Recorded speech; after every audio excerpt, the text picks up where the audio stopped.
Hello students, आप यहाँ देख सकते हैं कि यहाँ पर हमारा एक पेपर अभी ओपन होने वाला है और यहाँ टाइमर आपका नीचे देख सकते हैं, ये बता रहा है कि कितने सेकंड बाद में हमारा पेपर ओपन होगा।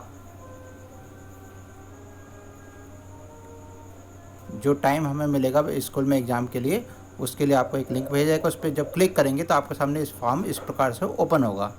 तो हमें पेपर को जो टाइम है उससे पहले इस प्रकार से क्लिक कर लेना है, जिससे कि पेपर हमारे सामने जल्दी से जल्दी खुल जाए। तो देखिए टाइम पूरा होने जा रहा है और ये टाइम ख़त्म हो गया है और हमारे सामने अब स्क्रीन चेंज हो गई है। उसमें दिखाया जा रहा है कि टोटल टाइम 11 मिनट का दिया गया है। उसमें स्टार्ट टाइम और एंड टाइम की लिमिट उसमें बताई गई है। अब हमें यहाँ पर स्टार्ट बटन पर क्लिक करना है। हमने स्टार्ट बटन पर क्लिक कर दिया। सबसे ऊपर हम देख सकते हैं कि हमारे लिए टाइम कितना बचा हुआ है वो यहाँ पर दिख रहा है और यहाँ पर हमारे सामने पेपर की इन्फॉर्मेशन है। हम स्क्रीन को ऊपर करेंगे और यहाँ देख सकते हैं, यहाँ पर दिया हुआ है SSC railway mix higher secondary school mock test है ये 12th क्लास बिजनेस स्टडी का, जिसमें टाइम 11 मिनट का है। मैक्सिमम मार्क्स 10 दिए गए हैं। यहाँ पर एक रेड स्टार बना हुआ है। जिन जगहों पर ये स्टार लगा हुआ होगा उसका मतलब है कि वो इन्फॉर्मेशन आपके लिए सबमिट करना कंपलसरी है, रिक्वायर्ड है। इनके बिना आप आगे नहीं बढ़ सकते।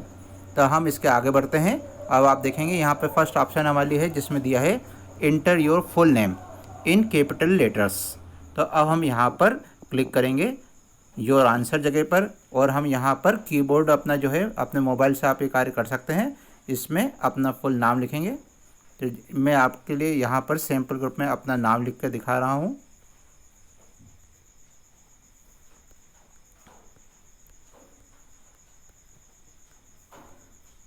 ये लिखने के बाद में हम इंटर की प्रेस कर सकते हैं। इस प्रकार से हम यहाँ अगली स्टेप पर आ गए हैं, inter your roll number if provided.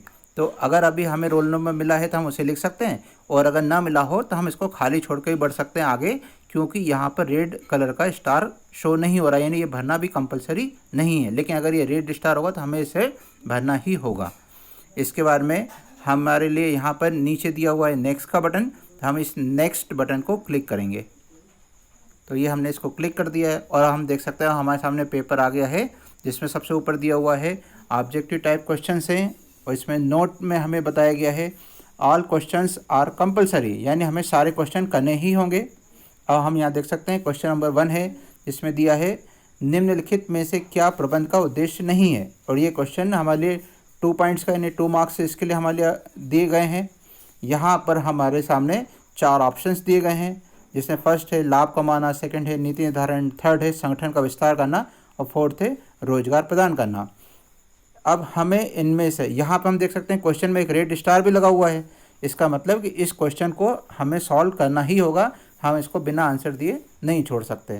तो हम इसमें जो आंसर होगा, जो हमें लगता है कि ये राइट आंसर होना चाहिए, उस आंसर को यहाँ पर हम भर सकते हैं।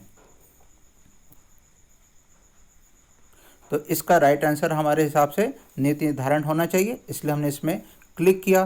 तो आप देख सकते हैं यहाँ पर नीति निर्धारण के सामने ये जो गोला बना हुआ था उसके अंदर अब डॉट आ गई है, जो बताता है कि हमने आंसर को लगा दिया है। अब अगर हमें लगता है कि हमें आंसर ये नहीं दूसरा ऑप्शन होना चाहिए था, जैसे कि डी, ये चौथा जो ऑप्शन है ये होना चाहिए था, हम उस पर क्लिक करेंगे तो सेकेंड से ऑप्शन हमारा हट के 4th वाले पर आ गया है।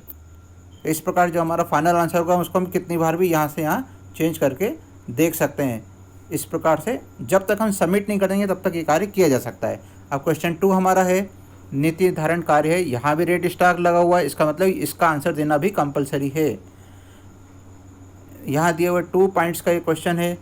यदि मान लीजिए कि अगर कोई स्टूडेंट बिना इसे दिए, और यहाँ पे टोटल कोई 5 क्वेश्चन दिए हुए हैं और लास्ट में दिया हुआ है एक सबमिट का बटन। अगर कोई स्टूडेंट यहाँ पर सबमिट के बटन को क्लिक करता है, जैसे मैं आपको करके दिखाता हूँ, ये सबमिट, तो इस प्रकार से आपके सामने एक नोट आएगा कि आपके लिए ये क्वेश्चन नंबर 2 था जिसका हमने आंसर नहीं दिया था। यहाँ नीचे लिखा हुआ है this is a required question, मतलब कि इस क्वेश्चन का आंसर देना कंपलसरी है, बिना इसके आपके आंसर सबमिट नहीं हो सकता है। तो हमें यहाँ पर इसका आंसर देना होगा। तो इस प्रकार से हमने इसका सही आंसर सिलेक्ट कर लिया है। इसके बाद में थर्ड क्वेश्चन है समन्वय क्या है, तो समन्वय प्रबंध का सार है। तो इसका आंसर को हमने अंदाज़ लगाया कि ये होना चाहिए, तो साफ सामने यहाँ पर आंसर को सबमिट कर दिया है। इसके बाद में हम अगले क्वेश्चन की तरफ देखेंगे।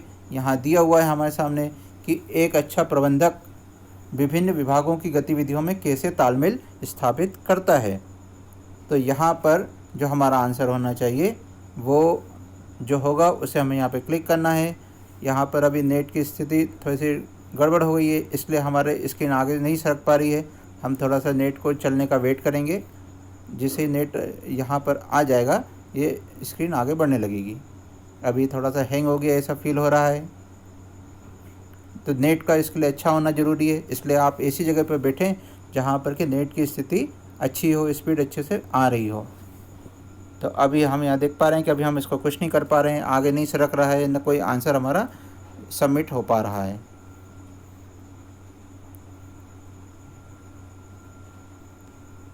यहाँ पर हमने आंसर लगा दिया है। इसका हमारा 5th क्वेश्चन है, प्रबंध के किस कार्य में नीति और व्यू रचना की जाती है। तो इसका आंसर जो होगा उस पर हम लगा देंगे। इसके बाद में हम यहाँ नीचे देख सकते हैं एक सबमिशन ट्रैकिंग आईडी लगी हुई है, डू नॉट चेंज। इसको हमें बदलाव नहीं करना है, इसमें कुछ नहीं कर सकते। इस प्रकार से हम देखेंगे कि क्या हमने सारे क्वेश्चन का आंसर दे दिए। अभी हमारा टाइम बचा हुआ दिखा रहा है, यहाँ पर 5 मिनट और 25 सेकंड अभी रिमेनिंग है। तो अभी हमारे पास समय है कि हम देख सकते हैं कि हमने क्या क्या इन्फॉर्मेशन इसमें भरी है। तो यहाँ हम सबसे नीचे आएंगे, यहाँ एक बैक का बटन दिया हुआ है, इस पर हम क्लिक करेंगे। हम पेपर के स्टार्टिंग पर आ गए, जहाँ हमने जो एंट्री करी थी उनको एक बार लास्ट में चेक कर सकते हैं। तो इंटर योर फुल नेम था, यहाँ पर अपना हमने नाम लिखा। इसके बाद में रोल नंबर होगा उसे हम डाल देंगे।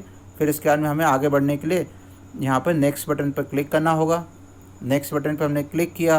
अब हम देख सकते हैं कि यहाँ क्वेश्चन हमारे सामने है, निम्नलिखित में से क्या प्रबंध का उद्देश्य नहीं है। तो यहाँ जो हमारे हिसाब से आंसर होना चाहिए था, इस आंसर को हम लगा देंगे। इसके बाद में फिर सेकंड क्वेश्चन है, नीति धारण कार्य किसका कार्य होता है, ये बताना था यहाँ पर। तो ये संचालकों का कार्य होता है, इसको हमने लगाया। समन्वय क्या है, तो समन्वय प्रबंध का सार कहलाता है। इसका अन्य 4th क्वेश्चन है, एक अच्छा प्रबंधक विभिन्न विभागों की गतिविधियों में कैसे तालमेल स्थापित करता है। तो इसका आंसर होना चाहिए समन्वय के द्वारा। तो प्रबंध के किस कार्य में नीति और व्यूहरचना की जाती थी, नियोजन कार्य के द्वारा की जाती है। इस प्रकार से हमने अपने पेपर के सारे जो भी क्वेश्चंस थे हमने सबको चेक कर लिया है। हमने सभी आंसर अपने हिसाब से जो भरे हैं वो बिल्कुल सही हैं। इसके बाद में हम यहाँ पर सबमिट बटन है जो, इसे क्लिक करेंगे। इसके बाद में हमारा पेपर सबमिट हो जाएगा। अभी भी हम अगर बैक पे क्लिक करके देखें तो हमें यहाँ पर देखने को मिल सकता है कि हमारा कितना टाइम अभी बचा हुआ था। यहाँ पर हमने नेक्स्ट पे क्लिक किया, हमारे आंसर्स हमने देखे और हम सबमिट बटन पे क्लिक कर देते हैं। हमारा पेपर सबमिट हो चुका है और यहाँ हमारे सामने एक मैसेज आ रहा है, your response has been submitted. यहाँ टाइम बता रहा है कितना मिनट अभी भी बाकी थे हमारे पास में। इसके बाद में हमारे सामने एक स्क्रीन आई है जहाँ पर हमारा क्विज स्कोर दिया है। टोटल पॉइंट 10 थे और स्कोर भी हमें 10 मिला है। यहाँ परसेंटेज 1.00 दिखा रहा है जो कि 100 होना चाहिए, ये गलत है। इसके बाद में यहाँ पर ACC railway mix higher secondary school Nainpur लिखा है और लिखा है your response have been recorded. यहाँ पर एक बटन दिया हुआ है व्यू स्कोर, इस पर हम क्लिक करेंगे। इस प्रकार से हमने यहाँ पर बटन पे क्लिक किया। अब हम यहाँ पर हमारा जो स्कोर है उसको देख सकते हैं। सबसे ऊपर जो स्कूल का नाम लिखा है उसके नीचे टोटल पॉइंट दिए हैं 10 आउट ऑफ 10। तो इस प्रकार से हम देख सकते हैं कि हमें 10 में से 10 नंबर मिला है। और यहाँ पर हमारा जो पेपर था उसकी डिटेल दी हुई है, हमने जो नाम लिखा था वो लिखा हुआ है और जो हमने क्वेश्चन दिए थे वो भी यहाँ पर हमें दिखाई दे रहे हैं कि हमने क्या भरा था। यहाँ ग्रीन जो पट्टी है ये बता रही है कि ये आंसर हमारा सही हुआ है और हमें 2 में से 2 नंबर मिला है, नंबर भी देख सकते हैं। इसके बाद में हमारे सारे प्रश्नों का आंसर इस प्रकार से हम चेक कर सकते हैं कि हमने क्या भरा था वो क्या हमारा रहा है। तो जो सही क्वेश्चन वो दिखाई देंगे कि हमारे सही है यहाँ पर, और अगर कोई गलत होता है तो वो यहाँ पर नीचे गलत के रूप में हमें दिखाई देगा।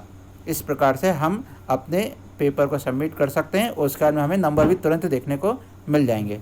तो आपके अभी जब फर्स्ट पीरियडिक टेस्ट की एग्ज़ाम अभी होगी तो उसमें इसी प्रकार से पेपर आपको देखने को मिलेगा, जिसमें क्वेश्चंस की संख्या ज़्यादा रहेगी, 20 क्वेश्चंस रहेंगे और आपको इसके लिए उसी के अकॉर्डिंग टाइम दिया जाएगा। ये पेपर आपको यहाँ पर सैंपल के रूप में बना के दिखाया गया है और इसी प्रकार का पेपर आपको आपके सब्जेक्ट टीचर्स के द्वारा बनाकर आपके ग्रुप में प्रैक्टिस के लिए अवेलेबल कराया जाएगा। इसको आप वीडियो को देखकर इस प्रकार से समझ सकते हैं कि हमें किस प्रकार से पेपर सॉल्व करने रहेंगे और किस प्रकार से एग्ज़ाम हमें देनी है। आपको ये एग्ज़ाम अपने घर में रहकर देनी है। आप इन क्वेश्चंस को देने के लिए ओपन बुक एग्ज़ाम है ये। इसके लिए आप अपनी जो कॉपियाँ हैं, बुक्स हैं, इनको ओपन करके आंसर ढूंढकर इस टाइम के अंदर इसको फिल कर सकते हैं। बस ये ध्यान रखना है कि पूरी ईमानदारी से पेपर करेंगे और किसी भी अन्य पर्सन की, घर में जो भी होंगे उनकी मदद ले लेना। आपको अपने आप बुक में से ढूंढकर आंसर इसके तैयार करके इसमें इस प्रकार से भरने, जिससे कि आपका फेयर वैल्यूएशन हो सके। तो मैं समझता हूँ कि आपको ये वीडियो देखकर समझ में आया होगा कि किस प्रकार से हमें पेपर देने हैं। Okay, thank you.